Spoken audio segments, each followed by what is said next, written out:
Welcome back. Andhra Pradesh SSC board 2024 public ఎగ్జామ్కి సంబంధించి లేటెస్ట్గా రివైజ్ చేసినటువంటి బ్లూ ప్రింట్, సిలబస్, అలాగే ప్యాటర్న్, దాంతోపాటుగా న్యూ మోడల్ పేపర్స్ని రిలీజ్ చేసింది. ప్రతి సబ్జెక్ట్కి లాంగ్వేజెస్, అలాగే గ్రూప్ సబ్జెక్ట్స్కి ప్రతి సబ్జెక్ట్కి సంబంధించినటువంటి blueprint, model paper, syllabus, exam paper pattern, complete ఇన్ఫర్మేషన్ని PDF రూపంలో రిలీజ్ చేసింది.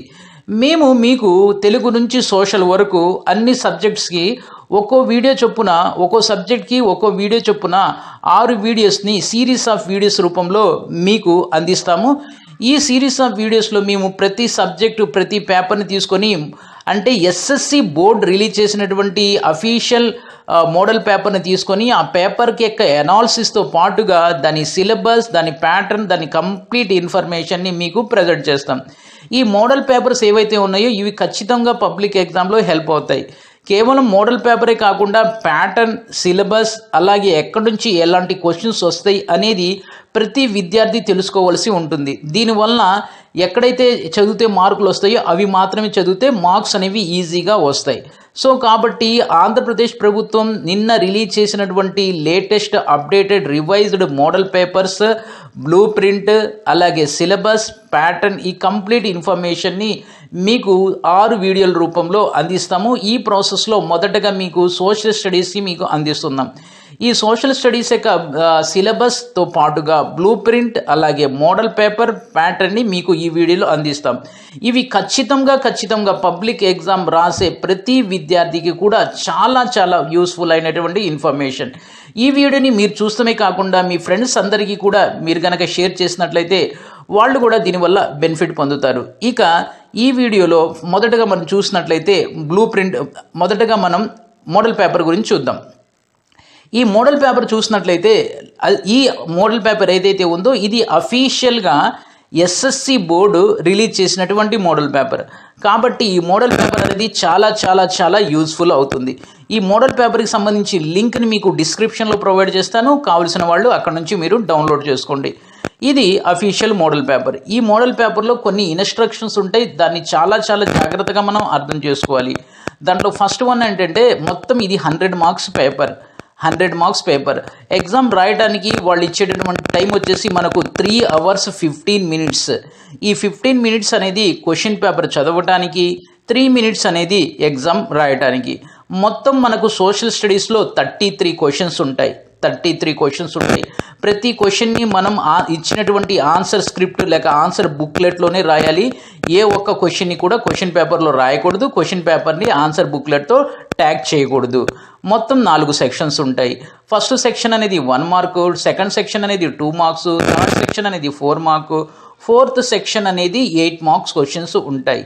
మనకు ఫోర్త్ సెక్షన్లోనే ఇంటర్నల్ చాయిస్ అనేది ఉంటుంది. ఇక మళ్ళీ ఎక్కడ కూడా ఎలాంటి చాయిస్ అనేది ఉండదు. ఇంటర్నల్ చాయిస్ అంటే 2 క్వశ్చన్స్ ఇస్తారు. ఆ రెండిట్లో నుంచి ఖచ్చితంగా ఒకటి రాయవలసి ఉంటుంది. ఇలా మొత్తం మనకు 33 క్వశ్చన్స్ ఉంటాయి. ఈ 33 క్వశ్చన్స్లో 33వ క్వశ్చన్ వచ్చేసి మ్యాప్. ఇక సెక్షన్ 1ని కనుక మనం చూసినట్లయితే సెక్షన్ 1లో మొత్తం 12 క్వశ్చన్స్ ఉంటాయి. Each question carries 1 mark. Total marks వచ్చేసి 12 మార్క్స్. ఈ 12 మార్క్స్ అనేవి మనకు దీని ఆన్సర్ అనేది 1 word, 1 sentence లేక 2 words లేక 2 sentence రూపంలో ఉంటుంది. అంతకన్నా ఎక్కువ లెంగ్తీ ఉండేటటువంటి ఆన్సర్స్ ఇక్కడ ఉండవు. ఫర్ అన్ ఎగ్జాంపుల్ ఎబ్రివేషన్స్ ఇస్తారు. ఫర్ ఎగ్జాంపుల్ మనం క్లైమేట్ లెసన్లో చూసినట్లయితే ఎక్స్పెండ్ AGW లేక ఎక్స్పెండ్ IPCC ఇలాంటి ఎబ్రివేషన్స్ అడుగుతూ ఉంటారు. లేక ఎక్స్పెండ్ WHO, ఇలాంటి ఎక్స్పెండ్ UNO ఇలాంటి అడుగుతూ ఉంటారు. అవి 1 మార్క్ అన్నమాట.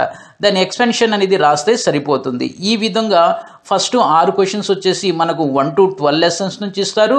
సెకండ్ 6 క్వశ్చన్స్ వచ్చేసి మనకు 13 to 22 లెసన్ నుంచి వస్తారు. ఈ విధంగా మనకు సెక్షన్ 1 అనేది కంప్లీట్ అవుతుంది. సెక్షన్ 1 నుంచి మనకు 12 మార్క్స్ అనేవి ఉంటుంది. ఇది సెక్షన్ 1. నెక్స్ట్ మనం సెక్షన్ 2 చూసినట్లయితే ఈ సెక్షన్ 2 అనేది మనకు 2 మార్క్స్ క్వశ్చన్ ఉంటాయి.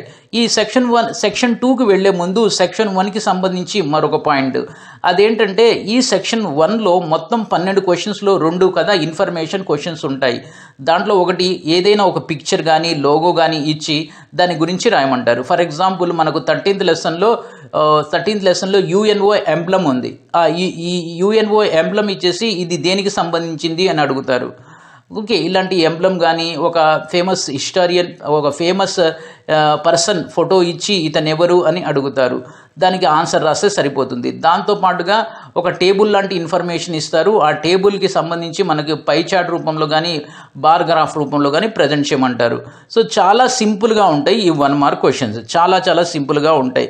ఇక్కడ మీకు ఈ అఫీషియల్గా రిలీజ్ చేసినటువంటి మోడల్ పేపర్లో ఇదే విధంగా మొత్తం మనకు 12 1 మార్క్ క్వశ్చన్స్ ఉన్నాయి. దాంట్లో ఒక ఇన్ఫర్మేషన్ క్వశ్చన్ చూసినట్లయితే 10th క్వశ్చన్ ఇన్ఫర్మేషన్ క్వశ్చన్ ఇచ్చారు. అదేంటంటే ఒక ఎంబ్లమ్ ఇచ్చారు, యుఎన్ఓ ఎంబ్లమ్ ఇచ్చారు, ఇచ్చి which international organisation is connected with this given logo, ఈ సంబంధించిన లోగో దేనికి సంబంధించింది అని అడుగుతున్నారు. ఇది వచ్చేసి యుఎన్ఓ. ఆ తర్వాత మనకు వరల్డ్ మ్యాప్ నుంచి కానీ ఇండియా మ్యాప్ నుంచి కానీ, ఫర్ ఎగ్జాంపుల్ వరల్డ్ మ్యాప్ని మనం ఎగ్జాంపుల్గా తీసుకున్నాం అనుకోండి, ఒక 4 కంట్రీస్ ఇస్తారు. ఈ 4 కంట్రీస్ జంప్లింగ్ ఆర్డర్లో ఇస్తారు, దాన్ని ఒక ఆర్డర్లో రాయమంటారు. ఫర్ ఎగ్జాంపుల్ ఇక్కడ చూసినట్లయితే మన క్వశ్చన్ నెంబర్ 12ని చూసినట్లయితే లాస్ట్ క్వశ్చన్ 1 మార్క్లో arrange the following countries in west to east అంటున్నారు. Arrange the following countries in west to east. ఇచ్చిన కంట్రీస్ చూసినట్లయితే ఆస్ట్రియా, జపాన్, ఇండియా, చైనా. వీటిని మనం వెస్ట్ నుంచి ఈస్ట్ ఆర్డర్లో రాయాలి. ఫస్ట్ ఏదైతే వెస్ట్లో ఉంటుందో అది రాయాలి, ఆ తర్వాత నెక్స్ట్, ఆ తర్వాత నెక్స్ట్, ఆ తర్వాత నెక్స్ట్. ఆ విధంగా మనం ఇచ్చిన 4 కంట్రీస్ని జస్ట్ ఆర్డర్ని చేంజ్ చేస్తే మనకు 1 మార్క్ వచ్చేసిద్ది. ఆర్డర్ని గనక కరెక్ట్గా మనం పెట్టినట్లయితే 1 మార్క్ వచ్చేసిద్ది. ఇది చాలా ఈజీ. ఇక సెక్షన్ 2, ఈ సెక్షన్ 2లో మనకు 8 క్వశ్చన్స్ ఉంటాయి. Each question carries 2 marks, 16 marks ఈ సెక్షన్ నుంచి వస్తాయి. ఈ సెక్షన్లో కూడా మనకు ఇన్ఫర్మేషన్ క్వశ్చన్స్ అనేది ఉంటుంది. సో ఇక్కడ మనకు చూసినట్లయితే ఈ మోడల్ పేపర్లో చూసినట్లయితే lesson number 3 production and development, production and employment lesson ఉంది కదా, దాంట్లో మనకు ఎంప్లాయ్మెంట్ ఇన్ వేరియస్ సెక్టర్స్ అని ఒక టేబుల్ ఉంది.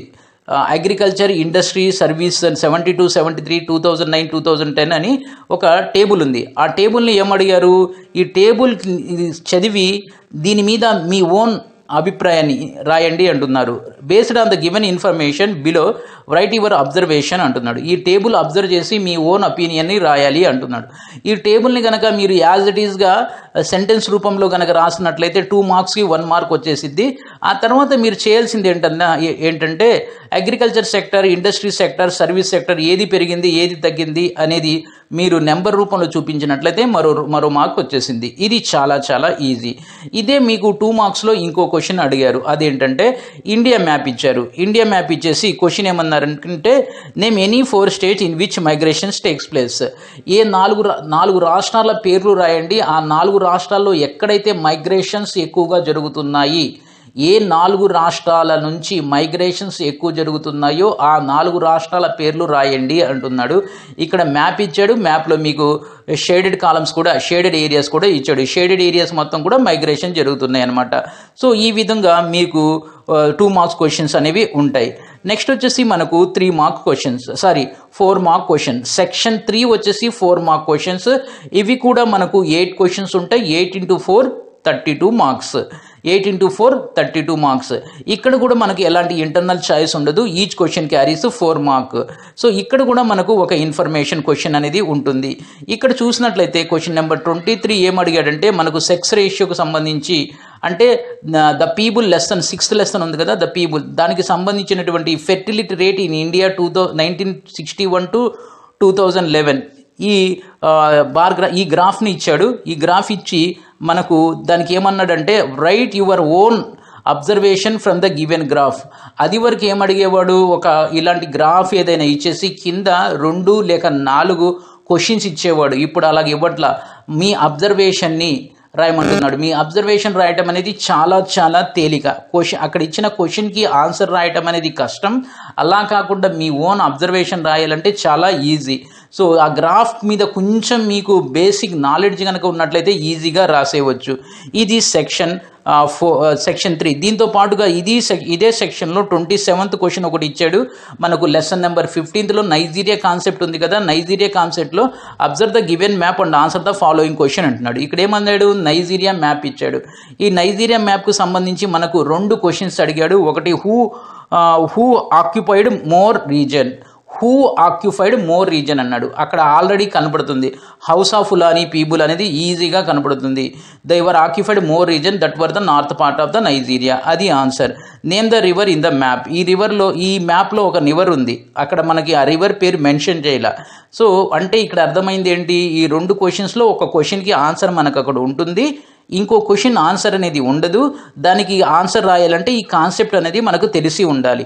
ఫర్ ఎగ్జాంపుల్ ఇక్కడ చూశారనుకోండి, name the river in the map. ఆ నేమ్ ద రివర్ ఏంటంటే నైగర్ రివర్. అక్కడ నైగర్ రివర్ అనేది అక్కడ లేదు.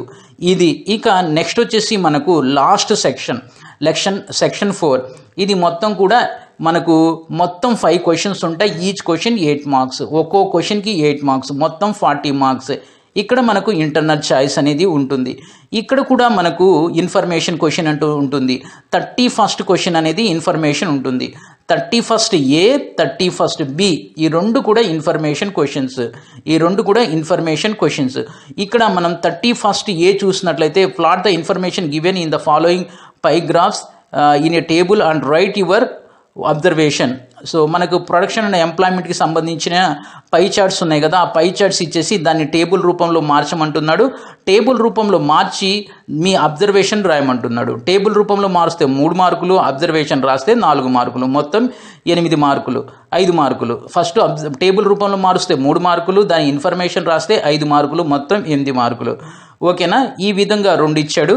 ఆ తర్వాత మనకు లాస్ట్ క్వశ్చన్ 33rd క్వశ్చన్ ఏంటంటే మనకు మ్యాప్. ఈ మ్యాప్లో మనకు 2 ఇస్తాడు. ఇండియా మ్యాప్ ఇస్తాడు, వరల్డ్ మ్యాప్ ఇస్తాడు. అలాగే వరల్డ్ మ్యాప్ ఇస్తాడు. ఇండియా మ్యాప్ ఎలా ఇస్తాడు, 4 సెట్లు, 4 ఉన్నటువంటి లొకేషన్ సెట్, ఒక్కో సెట్లో 4 లొకేషన్స్ ఉంటాయి, అలాగా 2 ఇస్తాడు. ఫర్ ఎగ్జాంపుల్ 33Aలో మళ్ళీ ఇంకో ఏ ఉంటుంది. ఈ ఏలో 4 ఇండియా లొకేషన్స్ ఉంటాయి. అలాగే ఈ 33Aలో మరో బి ఉంటుంది, దీంట్లో 4 ఇండియా లొకేషన్స్ ఉంటాయి. అంటే దాని అర్థం ఏంటంటే ఇండియా నుంచి 4 + 4 8 లొకేషన్స్ ఇస్తాడు. ఈ 8 లొకేషన్స్ 4 ఒక సెట్గా ఉంటే, 4 ఒక సెట్గా ఉంటే, ఈ 2 సెట్ల నుంచి ఒక సెట్ మనం ఇండియా మ్యాప్లో చేయవలసి ఉంటుంది. మొత్తం అంటే ఇండియా 4 లొకేషన్ పెట్టాలి. అలాగే వరల్డ్ మ్యాప్కి 8 ఇస్తాడు, 4 + 4 ఇస్తాడు. 4R4 అంటాడు, 4+ అనడు, 4R4 అంటాడు. ఈ 4 + 6 4R4లో ఒక సెట్ అనేది మనం చేయవలసి ఉంటుంది. ఈ మ్యాప్ అనేది చాలా చాలా ఈజీగా ఉంటుంది. ఒకసారి మీకు వరల్డ్ మ్యాప్కి సంబంధించి చెప్తాను. బే ఆఫ్ బెంగాల్ అడిగాడు, టర్కీ అడిగాడు, జర్మనీ అడిగాడు, ఆస్ట్రేలియా అడిగాడు. ఇంతకన్నా ఈజీ మ్యాప్ అనేది ఎప్పుడు నేను చూడలేదు. అలాగే బిఎం అన్నాడు, ఇండియన్ ఓషన్ అన్నాడు, వియత్నాం అన్నాడు, నైజీరియా అన్నాడు, ఫ్రాన్స్ అన్నాడు. అంటే వరల్డ్ మ్యాప్ని కనుక మనం అబ్జర్వ్ చేసినట్లయితే ఒక ఓషన్ అనేది ఖచ్చితంగా ఇస్తున్నాడు. మనకు బేసిక్గా ఓషన్స్ అనేవి Indian Ocean, Pacific Ocean, the Mediterranean Sea, ఇలాగా మనకు బే ఆఫ్ బెంగాల్ అనేది రేర్గా అడుగుతాడు. తర్వాత అట్లాంటిక్ ఓషన్ 3 నుంచి 4 ఉంటాయి. 4 కనుక ప్రాక్టీస్ చేసుకున్నట్లయితే మనకు 1 మార్క్ అనేది వస్తుంది. ఇది మోడల్ పేపర్. ఇక బ్లూ ప్రింట్ చూసినట్లయితే, సిలబస్ చూసినట్లయితే మొత్తం సిలబస్ అనేది ఉంది. ఫస్ట్ లెసన్ నుంచి 22nd లెసన్ వరకు మొత్తం సిలబస్ అనేది ఉంది. ఇది మీరు అర్థం చేసుకోవాలి. ఇక వెయిటేజ్ ఫర్ ద మార్క్స్ ఏమి ఇచ్చాడంటే, అకాడమిక్ స్టాండర్డ్ నుంచి మనకు 40% వెయిటేజ్ ఉంటుంది. అకాడమిక్ స్టాండర్డ్ నుంచి 40% వెయిటేజ్ ఉంటుంది. మిగిలినటువంటి అన్నీ కూడా 10% వెయిటేజ్తో మొత్తం 100 మార్క్స్ ఉంటాయి అన్నమాట. నెక్స్ట్ వచ్చేసి మనకు సెక్షన్ వైజ్ క్వశ్చన్స్. మనకు ఫస్ట్ సెక్షన్లో 1 to 12 క్వశ్చన్స్ ఉంటాయి. సెకండ్ సెక్షన్లో 13 to 20 క్వశ్చన్స్ ఉంటాయి. థర్డ్ సెక్షన్లో 21 to 28 క్వశ్చన్స్ ఉంటాయి. ఫోర్త్ సెక్షన్లో 29 to 33 ఉంటాయి. ఫోర్త్ సెక్షన్లోనే మనకి ఇంటర్నల్ చాయిస్ ఉంటుంది. అక్కడ ఒక్కో క్వశ్చన్కి వచ్చేసి 8 మార్క్స్. ఇది సెక్షన్ వైజ్. రైట్, మీకు ఇందాకే చెప్పాను. ఫస్ట్ క్వశ్చన్స్లో అంటే సెక్షన్ 1లో 12 క్వశ్చన్స్ ఉంటాయి. 12 క్వశ్చన్లో మొదటి 6 వచ్చేసి 1 to 12 లెసన్ నుంచి వస్తాయి. రెండో 6 వచ్చేసి 13 to 22 లెసన్ నుంచి వస్తాయి. ఇక సెక్షన్ 2 13 to 20 క్వశ్చన్స్ ఉంటాయి కదా, ఇవి 2 మార్క్ క్వశ్చన్స్. ఈ 2 మార్క్ క్వశ్చన్స్లో మనకు పేపర్ 1 నుంచి అంటే 1 to 12 లెసన్ నుంచి 4 వస్తాయి. 13 to 22 లెసన్ నుంచి 4 వస్తాయి. ఇక నెక్స్ట్ వచ్చేసి మనకు సెక్షన్ 3 ఉంటుంది. ఒక్కో క్వశ్చన్ 4 మార్కులు. ఇక్కడ కూడా పేపర్ 1 to 12 లెసన్ నుంచి 4 ఉంటాయి. సో దానికి 16 మార్కులు. అలాగే పేపర్ అంటే 13 to 22 లెసన్స్ ఉంటాయి. అక్కడికి వచ్చేసి మనకు మనకు వచ్చేసి 4 క్వశ్చన్స్ ఉంటాయి. 4 ఇంటూ 4 16 మార్కులు. ఈ విధంగా మనకు వెయిటేజ్ అనేది ఉంది. అంటే ప్రతి లెసన్ నుంచి మనకు సమానమైనటువంటి వెయిటేజ్ అనేది ఉంది. ఇది బ్లూ ప్రింట్, ఇది ప్యాటర్న్, ఇది మోడల్ పేపర్. ఈ మోడల్ పేపర్ కావాల్సినటువంటి వాళ్ళు మీకు డిస్క్రిప్షన్లో దాని లింక్ పెడతాను. ఆ లింక్ నుంచి డౌన్లోడ్ చేసుకోండి. సో ఈ మోడల్ పేపర్ అనేది చాలా చాలా యూజ్ఫుల్. ఇది ఈ వీడియోని ఫ్రెండ్స్ కూడా షేర్ చేయండి. ఎందుకంటే వాళ్ళకి ఖచ్చితంగా ఇది యూజ్ అవుతుంది. ఇదే మోడల్ పేపర్ రేపు పబ్లిక్లో కూడా వస్తుంది. ఈ విషయాన్ని అర్థం చేసుకోండి. ఇది video. Thank you. Welcome back. Andhra Pradesh